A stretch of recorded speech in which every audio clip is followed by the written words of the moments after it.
Hi, everybody, and welcome to another exciting edition of Words, Images, and Worlds. Glad to be talking on this episode with author Ann Braden. Ann, thank you for jumping in, joining me, and thank you for the lovely animal sort of like background atmosphere that you're currently creating. Thank you for having me. Yeah, keep cre I keep getting more weird animal stuffies specifically. So it's becoming a menagerie. It's very on brand, as they say, because folks out there probably know you for benefits of being an octopus, Flight of the Puffin, Opinions and Opossums, and that there's an opossum right behind you there, as you Yeah, can see well, and that. there's three actually, which show different Kate. This one I didn't believe was an opossum because it was too cute, but Oh then you yes. the rat tail, so you're like, okay, they were trying, but Hmm. this one is like overly realistic, terrifying. Yes, And yes. a puppet, so you can like make it scream as appropriate. And but this one I feel like hits the middle cuteness, yet also the real True. sort of. And look at the little fingers. Oh yes, yeah. I feel like opossums get a bad rap. They're not that bad. They're not that bad. Yes, they eat a lot of ticks for one thing. That's right. That's right. I would rather have an opossum than a tick any day. Yeah. Although maybe not like dangling on me. That would be a whole thing. That would not be as pleasant. But Um, yeah, it would but yeah, attract a crowd. yeah.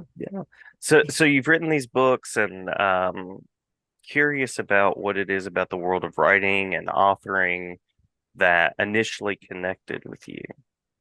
Well, I'm someone who I never thought I could be a writer. Like it wasn't even in the like, oh, pipe dream kind of thing. It was writing was at the top of the list of things I felt like I couldn't do. Hmm. Um, Hmm. and part of that was just that I didn't have a lot of time for or a lot of creative writing space at school. It was all 5 paragraph essays, and Yeah, yeah. and so you sort of feel like you can't. I'm not a rule breaker, and so I was like, I must always follow this, and it doesn't leave space for anything else. And when I became a middle school social studies teacher. Like Oh English wasn't yes. even up Hmm. on the radar for possibility. Um, but when I stayed home from the classroom when my first child was born, he wouldn't. Oh, sorry. That's okay. He wouldn't sleep unless I was holding him. Like it was like sort of one of those babies that is just as long as they're being held, they're okay. But it was like, Hmm. gosh, I was just stuck on the couch for hours at a time. And I was going like bored out of my mind. And I was reading a bunch of books, which was great. And then I picked up Louise Erdrich's Blue Jay Dance, which is a memoir of, her life when she is a baby. And I thought, oh, try this. And there's this one random line where she's talking about going through the woods with her baby to her writing studio. And I was like, oh, so to be a writer. But then my automatic next thought was, well, writing is something I know I can't do. Hmm. Still on the couch for 3 more hours. And at some point, I was like, if I was going to write something, what would I write? Hmm. And it was not like I had a whole story idea come to me, but it was like, oh, maybe it could be this kind of like setting. And then the next day, I was like, oh, maybe there could be a character like this. And it was just sort of over 2 months, you start building like you do that every day, like a little detail each day, and you start to have a story emerge, whether you like it or not. And I was so excited to have something to do with my brain Hmm. Hmm. that I started writing. I got a little netbook computer. I had baby in one arm, netbook computer in the other arm, started typing one handed.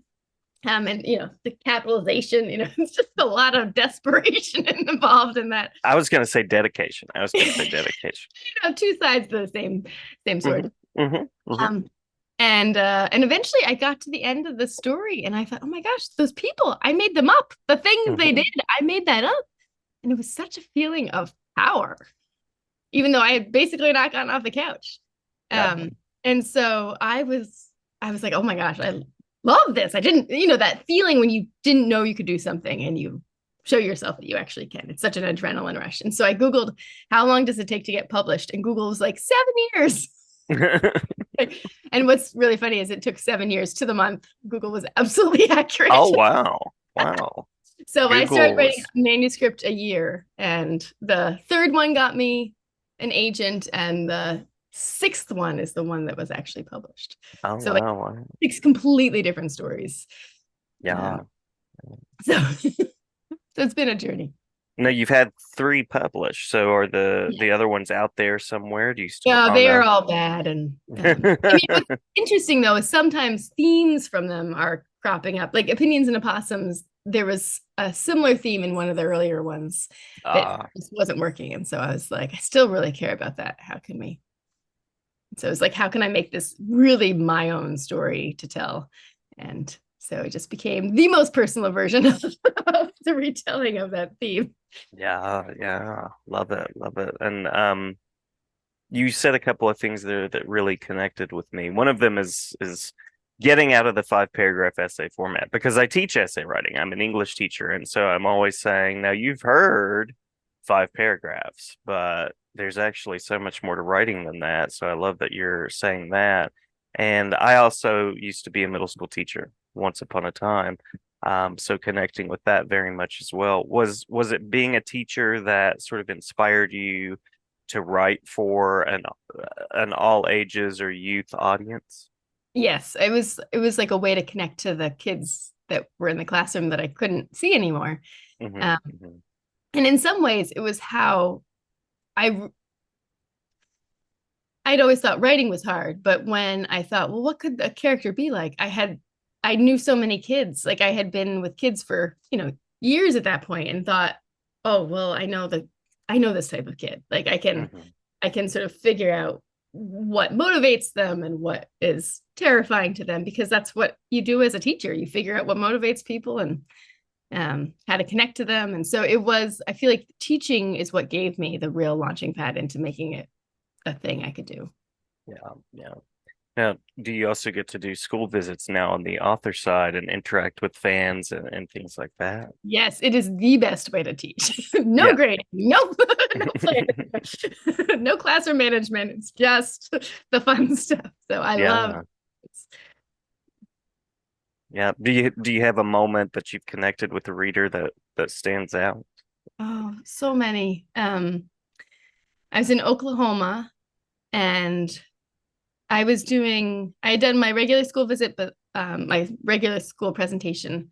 And then I was doing a writing workshop afterwards. And there was a kid in the back who had made for me, oh, I have it. Can probably not, it's very far in the distance, but it says, I love the benefits of being an octopus. And they had like Ah. hand painted it and they gave it to me. And it was I also was hearing from the librarian like this is the first book they read and like this is Mm-hmm. me, my life. Um and so I sort of was paying extra attention to that student and when the writing workshop started and they were, people were sort of all sitting up front and they were sitting at the back. And so when it came to like lunchtime, I was like, oh, I know exactly where I'm gonna sit. And so we were talking and I was encouraging them to, you know, like to write their own story. And they're like, yeah, I'm just starting and I have a lot to say. Hmm, Um, hmm. and it was just what's such a powerful that flip of I am at like everything else is more powerful than I am in my life. There's so much that I don't control to this place of I have agency and I can decide how I'm going to tell my own story and I'm going to decide and it's fictionalized so I can make things happen the way I want, Hmm, in hmm. this vein. And so, and then recently I got a Instagram message from that kid who is now graduated from high school and is like, I am still writing. Love And it. oh my gosh, it's just gives me goosebumps just thinking about that. Love it, love it. Yeah. Well, what a powerful moment, and I'm sure a humbling moment to have a student say, "This is the first book I read, the first book that's me." And then there's so many writers that come on this show and say, "The moment I knew that I was going to be a writer was when I met this person that Mm, wrote this book." So what a powerful kind of passing on of the torch as well. yeah. Well, and it's Yeah. one of those things where I feel like so often the people who have the most to say and are living the most. I mean, if you think about like the benefits of being an octopus, I felt like Zoe, her story needed to be told. Like there's so many heroes like her who do not see themselves as heroes because they don't see any books that are where feature kids like them. Mhm. And so I feel like the idea of recognizing that just because life has been against you does not mean that you are not worth, like that's what happens in stories. There's all these obstacles and the hero finds their way through them. And so to recognize that you are that hero is a really beautiful thing to see start to filter into those kids' minds. Absolutely, absolutely. Now, I also love the questions that your books take up. I love opinions and opossums in particular, and that idea of sort of questioning religion, questioning what we've come to believe, and finding our own identities, and you do it in such an interesting and just inviting way because it's such a difficult topic to really balance out. So curious about what your books allow you to do in exploring those questions and what you hope readers take away from them. Yeah, well, it's interesting because questions were sort of one of the basic turning points for me when I was in middle school. That I had this seventh grade geography teacher who he'd come from the high school and he had his own way of doing things, which in middle school, like everything is about conformity and Mhm, going by the book. And he was like, I remember uh the first day of school, he sort of stood in this very curious way and stood silently, and then he was like, Thursday. Thursday has an R in it. Wear red on Thursday. mhm.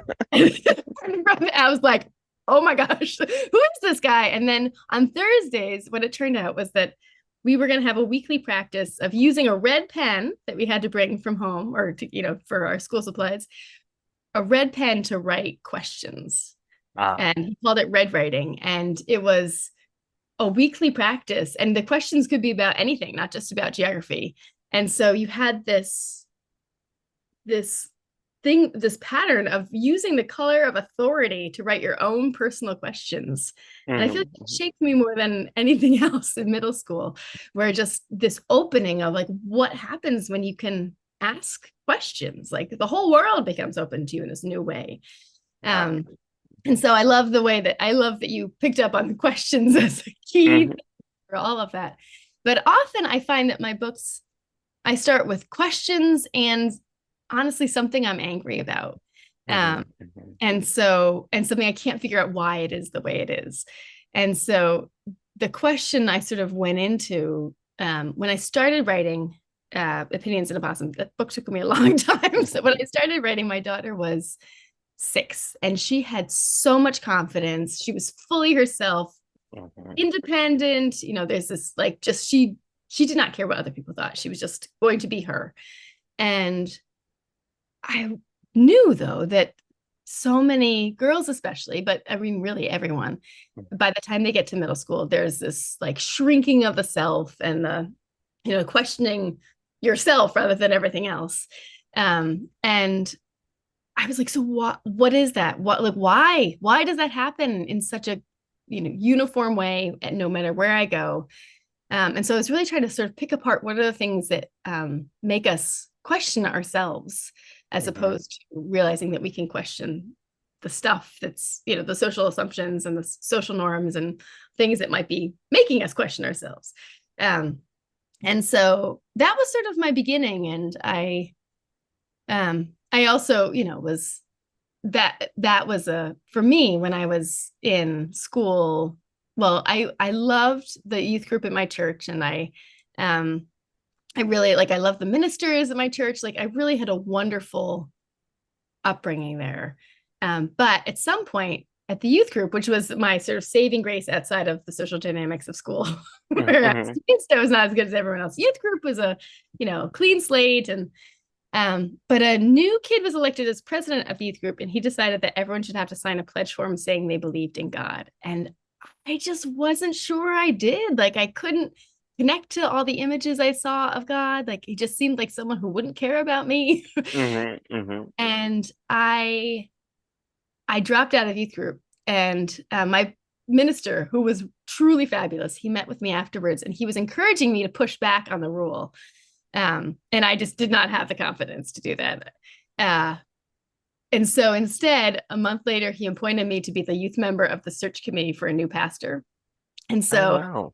it was me and my favorite demographic is 70-year-olds, like, especially when I was young. It was like this whole other world. And we read so many different applications and statements of faith and people talking about how they see God and how they define God and how, how faith plays a role in their life, and just having this wide diversity of personal takes on religion it was so opening for me. It was just like, oh my gosh, I can find my own way through this, Yeah, yeah. and so this idea of seeing that there can be, you can ask questions, you can have different ways of looking at things and find your own personal way forward, felt really empowering as a kid. So I wanted to sort of dig into that question that I know a lot of people don't have that same experience. And so I want to dig into that for Opinions and Opossums.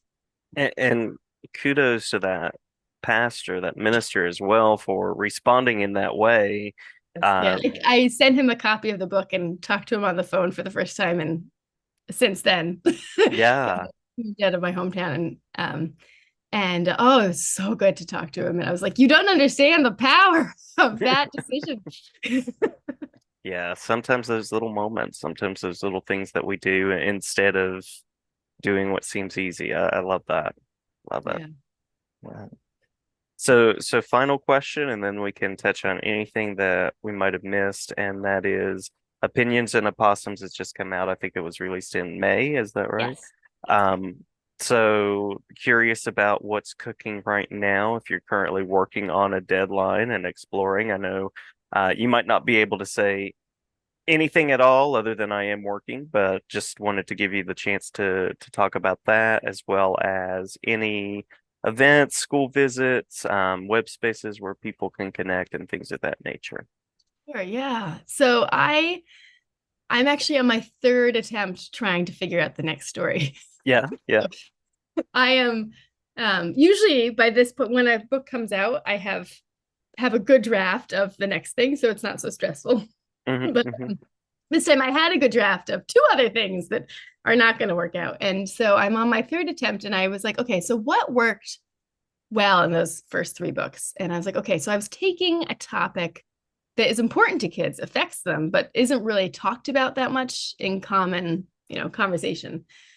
And so I was like, oh, you know what? Another topic is, it's death. It's the Hmm, fact that as a 12-year-old, you suddenly realize, like, I'm going to die at some point.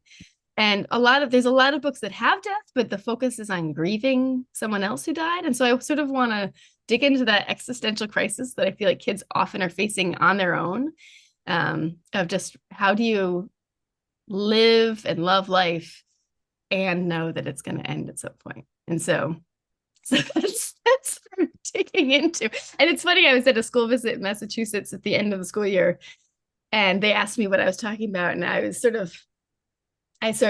like, well, the benefits of being an octopus is sort of about like economics, and then Flight of the Puffin is kind of about political divides, and then Opinions of Possums is about religion. I was like, what else is left? And they're all like, there it is.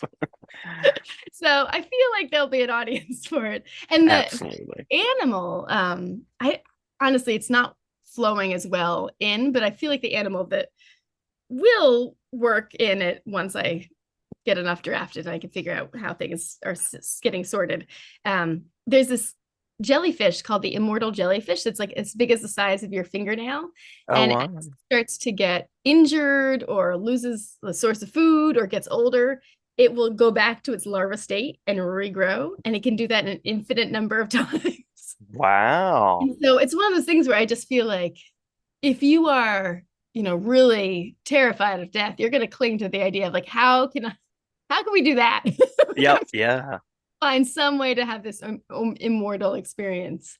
But there's just a lot to dig into, because I don't know if that would really be the fun thing to experience as a person, but as a jellyfish, they seem to be doing well. They do get, if they are eaten, they, Right, get right. That'd be hard to come back from. yeah. Yes, yeah, yeah. Yeah, wow. Like an actual phoenix creature. That's amazing. Yeah, That's exactly. cool. That's Yeah. cool. So we'll see. We'll see what develops. Yeah, Until looking forward to that. Yeah. And what a powerful topic to explore. I've had students say to me before, why is every book we read in here about death? And I'm like, well, I guess it's something that people want to know about. I guess it's something that, humans. yeah, yeah, absolutely. So school visits, events, things of Yeah. that So nature. I'm doing a number of school visits in the Midwest this fall in Michigan, and well, it's not the Midwest, but upstate New York and like near the Buffalo area because I'm going to be driving, and so that's on my way to the Midwest. And in Ohio, and I'm going to be in Maine in October, and think. And then I'm hoping to be down in Virginia in spring. That hasn't gotten onto my calendar yet, but it's in the works. So Nice, nice. yeah, I love school visits so much. They're so much fun. Yeah. Oh, yeah. Yeah. Nothing like a school. Nothing like interacting with young people. Yeah. Yeah. And it's funny because I wrote my books with such a teacher hat on in terms of not teaching kids stuff, but like creating spaces for conversations and Hmm. really they're all about like empowering kids. So it's just like I get to just spend 40 minutes empowering the kids in front of me, which is it's a great way to sleep at night. Yeah, yeah, love it. Love it. Um, you have an author website and then any other spaces where people can connect social media wise or any of those sort of things. Yeah, I'm on Facebook and Instagram mostly these days, which is Ann.B.Braden at Facebook and then Ann Braden Books at Instagram. Um, and yeah, it's my website is a good place because you can sign up for my newsletter where there's like book giveaways sometimes and information about where I'll be. So for school visits, like then it's easier to get a discounted rate if I'm going to be in the area anyway. Um, Nice, nice. the newsletter is a good place to connect. But yeah, it's a also on my website there's a lot of educator resources that are free that are like videos of book talks about the books or me talking about the inspiration things that I'm sort of often and frequently asked, so it can be helpful for anyone using the books in class. Love it. Love it. I'll make sure to link that. And yeah, did we miss anything in the talk that you'd like to make sure to No, share? that's great. I loved your questions. Great, great. I'm so glad. I try to put interesting things out there and try not to ask the same questions all the time. So I appreciate that and glad to talk with you and glad to have you back on anytime to talk about the immortal jellyfish and how that comes to be. We shall see. Yeah, yeah, love it.